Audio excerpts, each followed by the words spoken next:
And welcome back to ABC7's coverage of the 78th Annual Columbus Day Parade. Ken Rosano, Maria Bartiromo, Joe Piscopo, and we are here in New York City. What a beautiful day, and what is an innovative way for Italian companies to get exposure for their products in the United States. Bring them to court.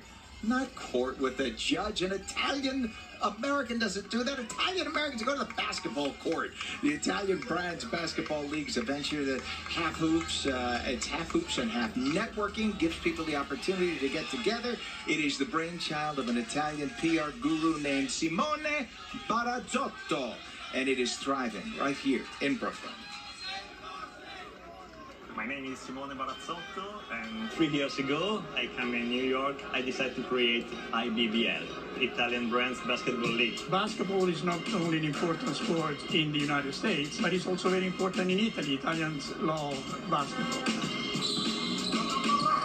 We are a basketball league that works very closely with Italian brands. We're here in Brooklyn playing today, and we're bringing the Italian community together through basketball. The Italians do it best. And that's why we're here today. It's not by chance that we are playing here this tournament, which in itself is a great initiative, putting together different communities. We have the Borough of Brooklyn, of course, the Municipality of New York, the State of New York, some Italian companies, and some Italian-American organizations. Very different backgrounds, but with the same objective, having fun and come together. Very happy to be here supporting the IBBL at the heart of the Italian community in Brooklyn. And I can't tell you how grateful I am that this center is here serving everyone in Italian heritage and culture and just who they are as a people. This whole thing is coming together in a very social way, but also in a very community way. It's a fantastic event, and we are very happy to be here and to support Simone's event. We want to speak about Made in Italy to American people, and we are very happy to have 12 teams. The next year we want to have 24 teams. Isn't that awesome? And by the way, in that piece we saw the Consul General of Italy in New York, Fabrizio Di Michele, and he is not only a basketball player, and a darn good one, by the way, he's also a diplomat. And we had Sandra Bookman with him, and right now, in fact, Sandra, hello. Hello, and in fact, he was telling me that he does play basketball. Very talented? I do. Well, I wouldn't say so, but I used to play. I'm putting you on the spot here. Thank you so much for being here with us this afternoon. You've been in New York now for a little over a year. What has it been like moving to this city and finding so many Italian Americans here, being such a part of the fabric of the city? Look, in theory, I knew about it. When you come here and you realize that, as you said, it's just part of the fabric. That there's not one single institution, not one single place, be it medical institution, university, not to mention restaurants, where there are no Italians and successful Italians. Of course, here there is the traditional Italian-American community, which goes back at the first waves of migration, and then there is a more reason to migration, let's say, out of opportunity rather than out of necessity. But both communities are so rich and powerful. It's a great responsibility and honor to represent them.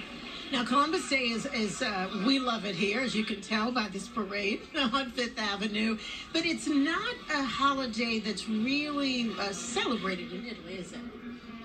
No, indeed, the Columbus Day is a national federal holiday in the United States. I think it's important to recall this, why Columbus is so important for the Italian Americans, because this celebration was born after what is considered the largest lynching in American history in 1891 against 11 Italians.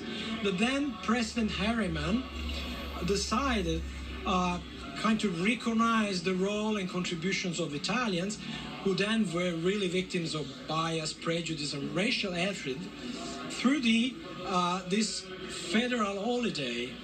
And it's important to understand, because it explains a lot why the Italian Americans are so proud about it.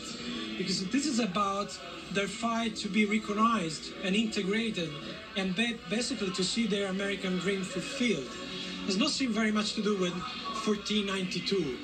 It's more about migration and the challenges of migration in last century.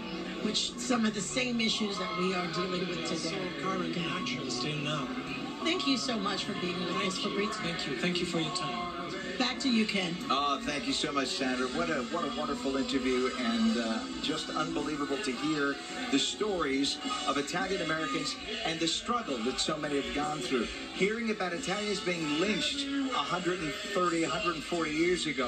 1891. 1891. I mean, one of the more famous, sadly famous incidents, infamous incidents. Largest mass lynching. I'm sorry, Kenny. Largest mass lynching in America was of Italian Americans.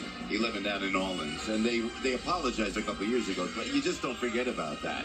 And then that's what the impetus of the Columbus statue that you just saw, a beautiful shot from the helicopter on Channel 7 here on ABC, and you can see the Columbus statue. That was the year following the lynching. I know this song. I'm warming up for this song. Nobody doesn't like you, my friend. Nobody doesn't like Piscopo. We're going to be rapping a little bit with that. Hey, everybody. All right. That's the Colombian Foundation right now, Kevin. How are you? Nice to see you. Good to see everybody.